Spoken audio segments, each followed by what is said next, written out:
He is Kraven, the beast.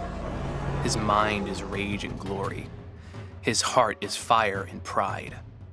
His body is grace and power. He is Kravenov, the man. An old man, by his own admission, and losing touch of the world he spent so much time exploring.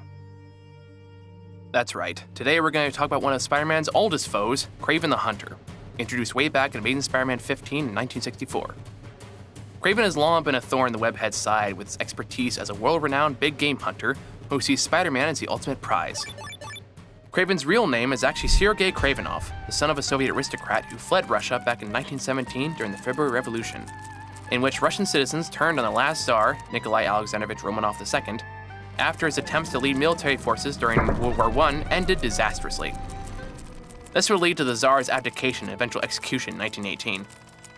Kraven's family would immigrate to America, where they would succumb to poverty, where his father would end up committing suicide, and his mother would be declared legally insane and locked in an asylum. As he grew older, he felt that with the growth of civilization came the decimation of honor and dignity. Thus, he exiled himself to the jungle, where he found new purpose as a hunter, where he can create his own code of honor and a lifestyle away from the world that continues to change without him. But despite embracing his animalistic instincts, Kraven still very much desires the aristocratic life of his childhood, often reflecting fondly of the country he used to call home. Entitled to respect and admiration from his peers, and expressing dissent at anyone who would call him what he truly is, an animal. Because for all his bluster and poise, it's all just a ruse to hide his true, barbaric nature. Not that Kraven is even aware of this. In his eyes, he's the pinnacle of everything man can and should be, and he refuses to believe otherwise. Prone to fits of violence towards anyone who would threaten his nostalgic memories of youth or his views of self. That is, until the fateful day he comes to America to hunt Spider-Man, who is just starting his crime-fighting career. He enters New York, flexing his power and might at every turn, and demanding the admiration of his audience. He believes he's superior to everyone in this cesspool called civilization. But that illusion of superiority is quickly shattered upon actually confronting Spider-Man for the first time. In that moment, not only does he find that Spider-Man is able to counter Kraven at every turn, but that, despite his best efforts, he's actually besting him. And this humiliation continues until Kraven, desperate to justify this new reality, stops seeing Spider-Man as a man altogether, but as a demon. He's a walking embodiment of all the wrongs that destroyed his childhood and took his parents from him. He's the system that destroyed the Russian monarchy. He's the spiders crawling over his mother's cell. He tries shortly after his first loss to best Spider-Man once again, but once again found himself humiliated by his hand. And thus began Kraven's obsession with besting Spider-Man through his personal code of honor, where he would try to hunt him over and over and over again, believing that in doing so, he'll regain his lost honor and conquer his inner demons. But each time he fails. Well, until he doesn't. Which leads us to what is perhaps Kraven's most well-known storyline, and is arguably one of the best Spider-Man stories of all time, Kraven's Last Hunt, written by G.M. DeMatteis with art by Mike Zeck, released in 1987. It opens with a world-weary Kraven, lamenting the change in the times and his place in them. He feels that his own time must soon come to an end, not due to his old age or because he's suffering some chronic illness, but because of his shattered pride and a world that is quickly moving on without him. But not yet. Before then, he has to win. He has to conquer. He has to destroy the one creature that has beaten him time and time again.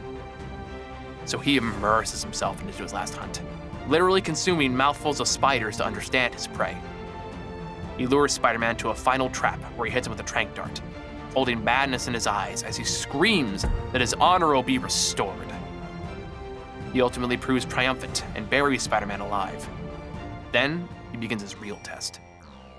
He dons his own Spider-Man suit and begins what he calls his metamorphosis, as he takes a self-made hallucinogen in his room full of spiders, because I guess when you're rich enough, you have room for everything. I bought the bank.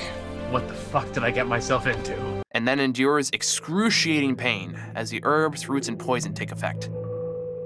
He has the briefest moment of clarity as he remembers how his father was, in his words, a pompous fool, a Russian nobleman, exiled and living in poverty in America, too attached to what was to ever see what is. But this moment of clarity is quickly swept away as he again reveres his father and the country he left, as he begins to fight waves of hallucinatory spiders. He fights, and he breaks, and his mind screams, blaming the spider for destroying his father, destroying his country. How the spider destroyed the possibility for a better world, a perfect civilization that could have formed from his beloved Russia. How when the spider crawls, humankind tumbles into the pit. He lashes out in anger before acknowledging just how afraid of the spider he truly is. As he fights a legion of spiders, he continues to grapple with his own sense of reality, constantly reinforcing his own beliefs of what he wants reality to be. How Spider-Man being him was just luck, that he is superior and he's gonna prove it. But the entire time, another thought gnaws at him. What if it's true? What if Spider-Man is just better? What if he truly has been beaten by just a man? What if his own idea of what Kraven is a lie? It seems his delusion have won out, however, as he proceeds to roam the streets pretending to be the spider himself. He hunts in the streets of New York, attacking his prey as he believes a spider would, and feeling that he's proven himself superior as a result, even if his methods result in brutality and death. He even successfully captures the Vermin, a villain who, up to that point, Spider-Man himself was unable to defeat. Meanwhile, Spider-Man goes through his own existential crisis before pulling himself out of his own grave 2 weeks after he's put in there. Naturally, he's a little pissed, so he goes to Kraven's manor to confront him. It's in this time, where Kraven believes himself to be superior to the Wallcrawler in every way, that he finally sees Spider-Man for what he really is. A man. Just a man. He still senses the demon spider dwelling within, but since Kraven believes he's conquered it, he has nothing to fear, and no reason to fight. After Spider-Man realizes Kraven isn't going to fight back, he relents his attack and follows him down to where he's keeping Vermin, caged and helpless. And as Kraven watches Spider-Man react to what he sees as his triumph over him, his last trophy, his fear towards the spider turns into pity. Pity that the man who possesses the will of the spider is ignorant of the destruction the spider causes. But as he continues his triumph by pitting Spider-Man against Vermin, his mood begins to change.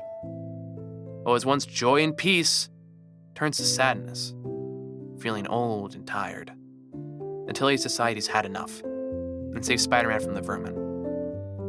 Kraven helps him up, takes him to the window to let him go, making one final promise that he will never hunt again. As his longtime foe leaves to pursue Vermin, he comes to realization. In his own words, every man, every woman, every nation, every age has its spider. You have been mine. What a burden. What an honor.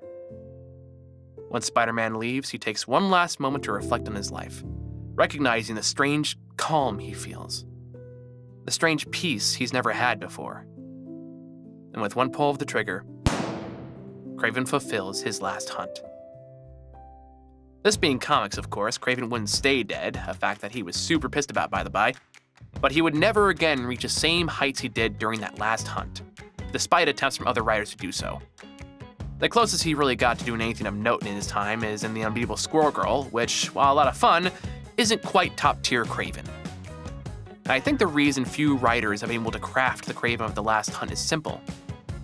Few other writers have been able to tap into the most unspoken element of the character that DeMatteis openly explores, not just in Kraven's Last Hunt, but also in Kraven's first hunt in 1996, his generational bias. He laments frequently through both stories how nothing Kraven has seen in modern times can compare to the glory of his homeland and of his old life in Russia. Not only that, but the changing of the times corrupted and destroyed this model of perfection, as well as his family. But he made himself the prime example of his heritage. He pushed himself away from modern society and crafted himself into the perfect specimen. Or at least, perfect by his generation's standards. And he owns that identity too. He carries himself with such dignity, such grace, such entitlement. He feels entitled to people's admiration. He feels entitled to his superiority. He feels he's the modern pinnacle of man, and he feels that everyone should not only see that, but worship it. He even says so himself.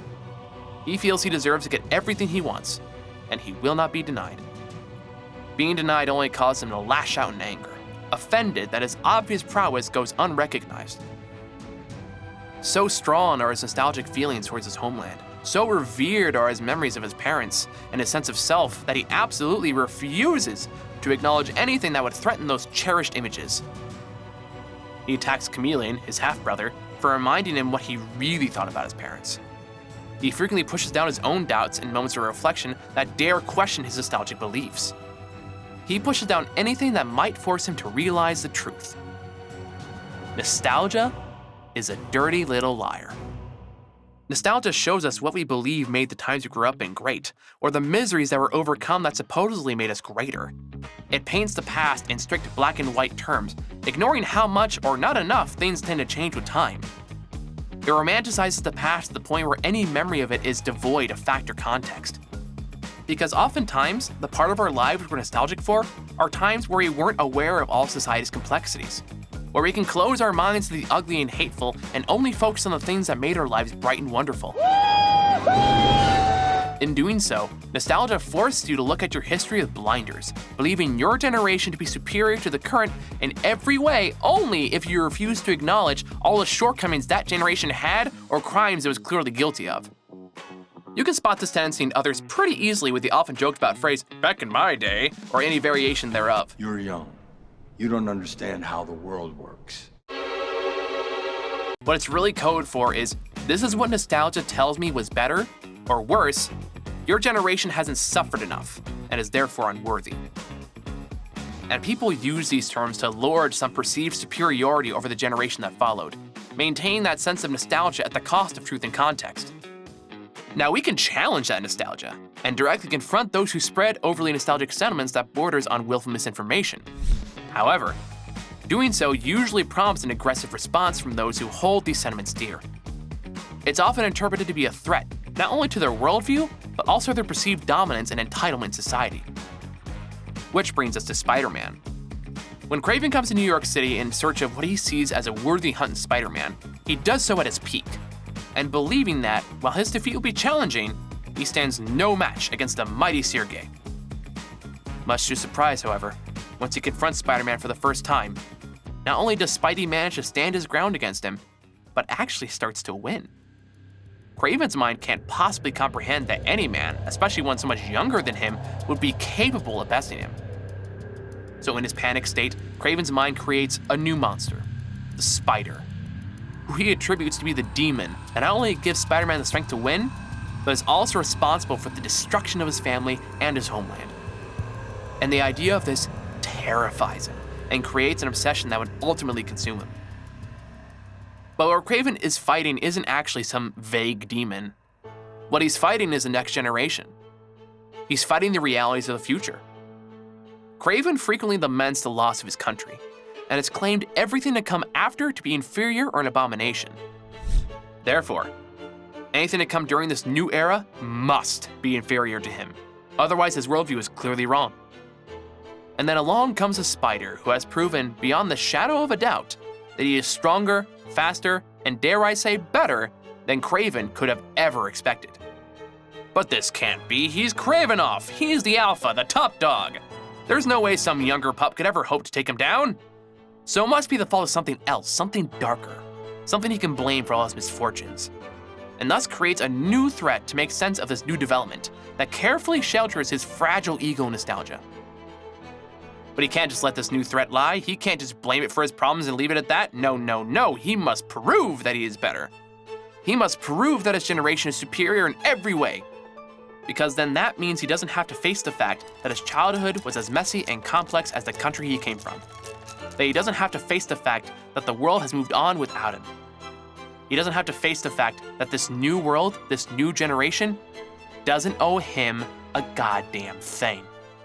And that's the dynamic that I think so many writers miss with Kraven that's also the most fascinating. Kraven versus Spider-Man is the old generation versus the new generation. I mean, look at any modern article that examines the effects that millennials have on modern society. Millennials kill this industry, spend all their money on this nonsensical thing. Or really any time the term millennial or Gen Z is used in a derogatory fashion, it's a clear signal from past generations, stated by, let's be honest, mostly white people, that they view the current generation as lesser, and keep looking for ways to prove it rather than acknowledge the mistakes of the past that led to the ills of today. Or in some cases, it's a signal that they're blaming all the ills of today on the current generation instead of recognizing that a lot of the problems they're blaming them for were either worse during their own time or the long-term results of actions taken by the supposed superior generation. Now, before any of you jump down my throat, this does not apply to all people of older generations, but certainly the loudest. But all of that blame, that projection, that disdain for the generation that followed them is really just masking a deep-seated insecurity that their own generation, the one they hold to such high regard, is losing dominance in society. That they aren't given the respect and admiration they feel they're entitled to. But it can't be because their ideas or ways of life are outdated or out of touch, or worse yet, that their choices cause a lot of society's ills. No, it must be something else. It must be the millennials, or Gen Z, or the SJWs, or the feminists, or the liberals, whatever scapegoat happens to be popular that week. They cling on to some other demographic to blame for the fact that they're slowly losing control of a world that is moving on without them. But so much of what they believe about their time, so much of what they believe their generation contributed and continues to contribute is based on lies. It's based off nostalgia. But they want to cling on to it so badly because then they don't have to face the truth they're deliberately ignoring. And it's so fragile. It's a mindset that is so vulnerable to scrutiny that those who have it are willing to lash out at anyone and everyone who would dare threaten it, who would dare threaten the self-importance they're entitled to. And for those watching this right now who are thinking, that's not true, past generations aren't fragile, it's all those damn oversensitive snowflakes. They're the sensitive ones who can't take a criticism or a joke. I can prove this. I can prove this in 2 words, okay? You ready? Okay, boomer.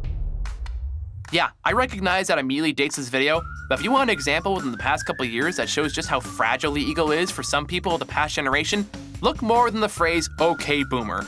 A relatively harmless joke that basically says, okay, shut up. But the media and older generation lost their goddamn minds. Yeah, it originally started as an internet meme, and now it's generational warfare. A generation who, let's not forget, frequently pins the problems of today on the current generation and not the systematic decisions that led there. That spent so much time talking down to and applying stereotypes to a generation they felt were beneath them. Young, dumb, and full of cum? Yes. And the minute they change that on them for even on such a small scale, they immediately go up in arms to start claiming ageism, or in the most extreme cases, even claiming it's a new N-word. Which, I mean, really? Okay. If you're comparing the badness of 2 words, and you won't even say one of them, that's the worst word.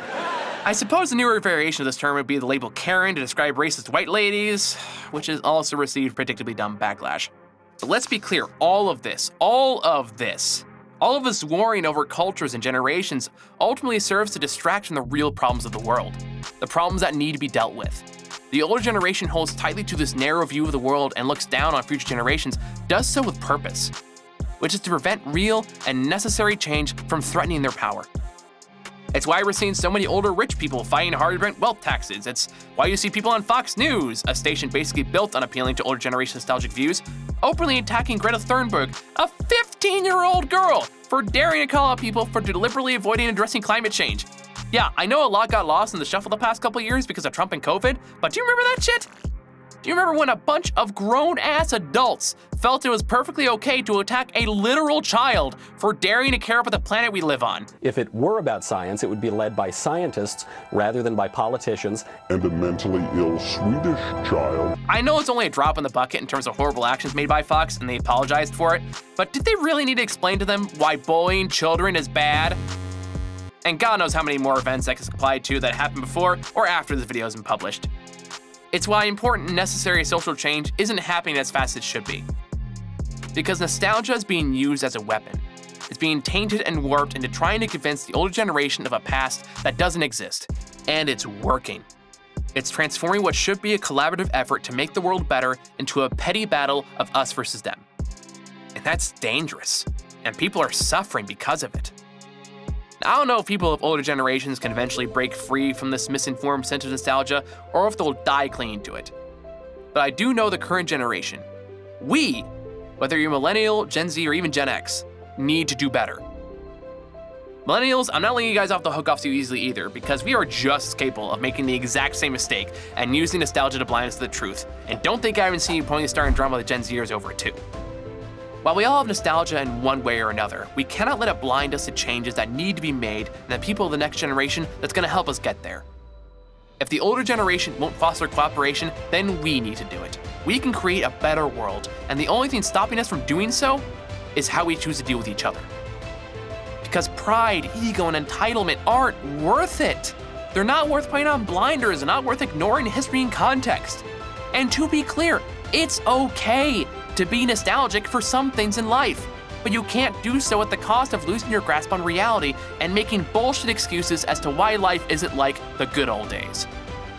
Because these culture wars, these generational wars are stupid and pointless. They just distract from the things that actually matter, from making the changes that need to be made that will benefit everyone, not just your generation. So in the war of Kraven versus Spider-Man, who are you gonna be? The person obsessed with maintaining their flawed worldview to the point where you'd rather die than face reality? Or the person who will leave the other behind to do the right thing, even if you don't get the satisfaction of beating them? The choice is yours, but for my money, I'd rather use the time I have helping than waste my time hunting.